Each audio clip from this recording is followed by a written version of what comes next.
ಇನ್ನೊಂದು ಕಡೆ ಕರ್ನಾಟಕದ ಕುತೂಹಲ ಕೆರಳಿಸ್ತಾ ಇರುವಂತ ಮತ್ತೊಂದು ವಿಚಾರ, ದರ್ಶನ್ ಮತ್ತು ವಿಜಯಲಕ್ಷ್ಮಿಯ ಸಂಬಂಧ ಸರಿ ಆಗ್ತಾ ಇದೆಯಾ ಅಂತ. ಪವಿತ್ರ ಗೌಡ ಅವರ ಜೊತೆಗಿನ ಸಂಬಂಧದಿಂದ ನಟ ದರ್ಶನ್ ಇವತ್ತು ಜೈಲು ಪಾಲಾಗಬೇಕಾದಂತ ಪರಿಸ್ಥಿತಿ ಎದುರಾಗಿದೆ. ಹಾಗಾದ್ರೆ ನಟ ದರ್ಶನ್ ಮತ್ತು ವಿಜಯಲಕ್ಷ್ಮಿ ಸಂಬಂಧ ಈಗ ಸರಿಯಾಗುವ ಹಂತಕ್ಕೆ ಬಂದು ನಿಂತಿದ್ಯಾ? ಇವತ್ತು ನಟ ದರ್ಶನ್ ಅವರ ಈ ಪರಿಸ್ಥಿತಿಗೆ ಪವಿತ್ರ ಗೌಡನೇ ಕಾರಣ. ಪವಿತ್ರ ಗೌಡ ಹೆಸರು ಕೇಳಿದ್ರೆ ದರ್ಶನ್ ಕೊತ್ತ ಅಂತಿದ್ದಾರೆ. ಪವಿತ್ರ ಗೌಡರ ಸಹವಾಸದಿಂದಲೇ ಜೈಲು ಸೇರಿದ್ದಾರೆ ಅನ್ನೋ ಸಿಟ್ಟಿದೆ. ಪಶ್ಚಾತ್ತಾಪ ಪಡ್ತಿದ್ದಾರೆ. ಪರಪ್ಪನ ಅಗ್ರಹಾರ ಜೈಲಿನಲ್ಲಿ ಮುಖಾಮುಖಿಯಾದ್ರೂ ಕೂಡ ಪವಿತ್ರ ಅವರ ಮುಖ ನೋಡ್ತಾ ಇಲ್ಲ ನಟ. ವಿಡಿಯೋ ಕಾನ್ಫರೆನ್ಸ್ ಹಾಲ್ನಲ್ಲಿ ಮುಖಾಮುಖಿ ಆಗಿದ್ರು, ಆದ್ರೆ ಮಾತಾಡ್ತಾ ಇಲ್ಲ. ಪತ್ನಿ ಕುಟುಂಬಸ್ಥರ ಬಗ್ಗೆ ದಾಸ ಚಿಂತನೆ ಮಾಡ್ತಾ ಇದ್ದಾರೆ. ದರ್ಶನ್ ನಡೆಯಿಂದ ಪವಿತ್ರ ಗೌಡಗೆ ಫುಲ್ ಟೆನ್ಷನ್ ಆರಂಭ ಆಗಿದೆ. ಈಗ ನಟ ದರ್ಶನ್ 2 ಸಲ ಜೈಲು ಪಾಲಾದಾಗಲೂ ಕೂಡ ಅದಕ್ಕೆ ಪ್ರಮುಖ ಕಾರಣವಾಗಿ ನಿಂತಿದ್ದು ಇದೇ ಪವಿತ್ರ ಗೌಡ. ಕಳೆದ ಬಾರಿಯೂ ಕೂಡ ಪವಿತ್ರ ಗೌಡಳಿಗೋಸ್ಕರನೇ ಜೈಲಿಗೆ ಹೋಗಿದ್ದು, ಈ ಬಾರಿಯೂ ಕೂಡ ಪವಿತ್ರ ಗೌಡಳ ಪರವಾಗಿ ಒಂದು ಕೊಲೆ ಮಾಡಿದ್ದಕ್ಕೆ ಜೈಲಿಗೆ ಹೋಗಿರೋದು. ಹಾಗಾಗಿ ಇಂಥ ಪವಿತ್ರ ಗೌಡ ನನ್ನ ಜೀವನದಲ್ಲಿ ಬೇಕಾ ಅನ್ನುವ ಪ್ರಶ್ನೆ ದರ್ಶನ್ ಅವರ ಮನಸ್ಸಲ್ಲಿ ಬಂದಂಗಿದೆ. ಸದ್ಯಕ್ಕೆ ನಟ ದರ್ಶನ್ ಮತ್ತು ವಿಜಯಲಕ್ಷ್ಮಿಯವರ ಸಂಬಂಧ ಕೂಡ ಸರಿಯಾಗುವ ಲಕ್ಷಣಗಳಿದೆ. ಯಾಕಂದರೆ ನೋಡಿ, ಬಹಳ ವರ್ಷಗಳಿಂದ ದೂರ ಇದ್ದಂಥ ಅವರ ತಾಯಿ ಮತ್ತು ಸಹೋದರ ಕೂಡ ಬಂದು ಭೇಟಿಯಾಗಿರೋದು ಒಂದು ಅಗ್ರಿಮೆಂಟ್, ಒಂದು ಮಾತಾಗಿದೆ.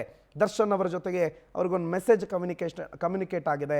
ಆ ಮೆಸೇಜ್ನಲ್ಲಿ ನಟ ದರ್ಶನ್ ನಾನೆಲ್ಲದಕ್ಕೂ ಸಿದ್ಧ, ಎಲ್ಲ ಸಂಬಂಧಗಳನ್ನು ಕಳೆದುಕೊಳ್ಳೋದಕ್ಕೆ ಸಿದ್ಧ, ನಾನು ದರ್ಶನ್ ಮತ್ತು ವಿಜಯಲಕ್ಷ್ಮಿ ಜೊತೆಯಾಗಿರೋದಕ್ಕೆ ಸಿದ್ಧ ಅನ್ನೋ ಮಾತುಗಳನ್ನು ಒಡಂಬಡಿಕೆ ರೂಪದಲ್ಲಿ ಕೊಟ್ಟಿದ್ದಾರೆ ಅನ್ನುವ ಮಾತುಗಳು ಕೂಡ ಕೇಳಿಬರ್ತಾ ಇದೆ. ಸೊ ಒಟ್ಟಾರೆ ಇವರಿಬ್ಬರ ಸಂಬಂಧ ಸರಿ ಹೋಗ್ತಾ ಇದೆಯಾ ಅನ್ನುವ ಪ್ರಶ್ನೆ ಅನುಮಾನ ರೂಪದಲ್ಲಿ ಇದೆ. ಈಗ ಅಮಿತ್ ಈ ಬಗ್ಗೆ ಹೆಚ್ಚಿನ ಮಾಹಿತಿಯನ್ನು ಕೊಡ್ತಾರೆ. ನ್ಯೂಸ್ ಡೆಸ್ಕ್ನಿಂದ ಲೈವ್ನಲ್ಲಿ ಜಾಯ್ನ್ ಆಗಿದ್ದಾರೆ. ಅಮಿತ್, ನಾನು ಆಗಲೇ ಹೇಳ್ದಂಗೆ 2 ಬಾರಿ ಪವಿತ್ರ ಗೌಡನೇ ಈ ನಟ ದರ್ಶನ್ ಅವರ ಜೈಲುವಾಸಕ್ಕೆ ಪ್ರಮುಖ ಕಾರಣ.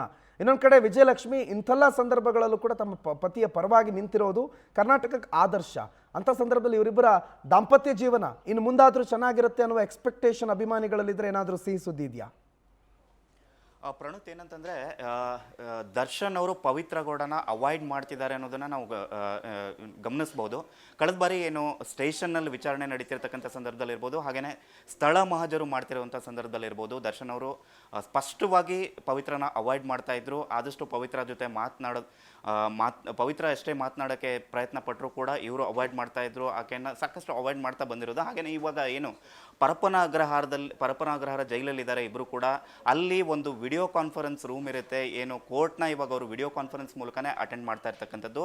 ಆ ಒಂದು ಕೋರ್ಟ್ ಅಟೆಂಡ್ ಮಾಡ್ತಿರ್ತಕ್ಕಂಥ ಒಂದು ಸಂದರ್ಭದಲ್ಲಿ ಆ ಒಂದು ವಿಡಿಯೋ ಕಾನ್ಫರೆನ್ಸ್ ರೂಮ್ ಬಳಿ ಭೇಟಿ ಆದಾಗ ಕೂಡ ದರ್ಶನ್ ಅವಾಯ್ಡ್ ಮಾಡಿರೋದು ಕಂಡು ಬಂದಿದೆ. ಏನು ದರ್ಶನ್ಗೆ ಎಲ್ಲೋ ಒಂದು ಕಡೆ ಪಶ್ಚಾತ್ತಾಪ ಕಾಡ್ತಿರ್ಬೋದು ಅಂತ ಹೇಳಲಾಗ್ತದೆ. ಏನಕ್ಕಂದರೆ ಪವಿತ್ರ ಕಾರಣದಿಂದಲೇ ಅವರು ಈ ಬಾರಿ ಜೈಲು ಪಾಲಾಗಿರ್ತಕ್ಕಂಥದ್ದು. ಏನು ಒಂದು ಕೊಲೆಯಂತಹ ಒಂದು ಗಂಭೀರ ಪ್ರಕರಣದಲ್ಲಿ ಇವತ್ತು ಪವಿತ್ರ ವಿಚಾರಕ್ಕೇನೆ ಅವರು ಜೈಲು ಪಾಲಾಗಿದ್ದಾರೆ. ಜೈಲಿನಲ್ಲಿ ದಿನಗಳನ್ನು ಕಳೀತಾ ಇದ್ದಾರೆ. ಈ ಒಂದು ಕೇಸ್ ತುಂಬ ಗಂಭೀರ ಆಗಿರೋದ್ರಿಂದ ಯಾವ ಮಟ್ಟದ ಶಿಕ್ಷೆ ಆಗುತ್ತೆ ಅನ್ನೋದು ಕೂಡ ಗೊತ್ತಿಲ್ಲ. ಸೊ ಎಲ್ಲೋ ಒಂದು ಕಡೆ ಪವಿತ್ರ ವಿಚಾರಕ್ಕೆ ಅವ್ರಿಗೆ ತುಂಬಾ ಮುನ್ಸಿದೆ ಅಂತ ಹೇಳ್ಬೋದು. ಇತ್ತೀಚೆಗೆ ನೀವು ಹೇಳ್ದಂಗೆ ಏನು ಅವರ ತಾಯಿ ಮತ್ತು ಪತ್ನಿಯನ್ನು ಭೇಟಿ ಮಾಡಿದರು. ಮೀನಾ ತೂಗುದೀಪ್ ಅವರು, ಸೋದರ ದಿನಕರ್ ಇರ್ಬೋದು, ಹಾಗೆಯೇ ವಿಜಯಲಕ್ಷ್ಮಿ ಜೈಲಿಗೆ ಬಂದು ಭೇಟಿ ಮಾಡಿದರು. ಎಲ್ಲೋ ಒಂದು ಕಡೆ ಕುಟುಂಬದ ಸೆಳೆತ ಇದೆ. ಮಗನಿಂದ ದೂರ ಇರೋದು ಅವ್ರನ್ನ ತುಂಬಾ ಕಾಡ್ತಾ ಇದೆ. ಪವಿತ್ರ ವಿಚಾರದಲ್ಲಿ ಅಸಮಾಧಾನ ಇದೆ ಅಂತ ಹೇಳ್ಬೋದು ದರ್ಶನ್ಗೆ. ಇತ್ತೀಚೆಗೆ ಪವಿತ್ರ ಸ್ನೇಹಿತೆ ಸಮತಾ ಅನ್ನುವರು ಏನು ದರ್ಶನ್ನ ಭೇಟಿ ಮಾಡಿರ್ತಾರೆ. ಸಮತಾ ಕೂಡ ಇದೇ ವಿಚಾರವನ್ನು ಮಾತನಾಡಿದರು ಅಂತ ನಮಗೆ ಮೂಲಗಳಿಂದ ಗೊತ್ತಾಗಿರ್ತಕ್ಕಂಥದ್ದು. ಎಲ್ಲಿ ದರ್ಶನ್ ಅವಾಯ್ಡ್ ಮಾಡ್ತಿದ್ದಾರೆ ಅನ್ನೋದು ಪವಿತ್ರಗೆ ಶಾಕ್ ತಂದಿದೆ.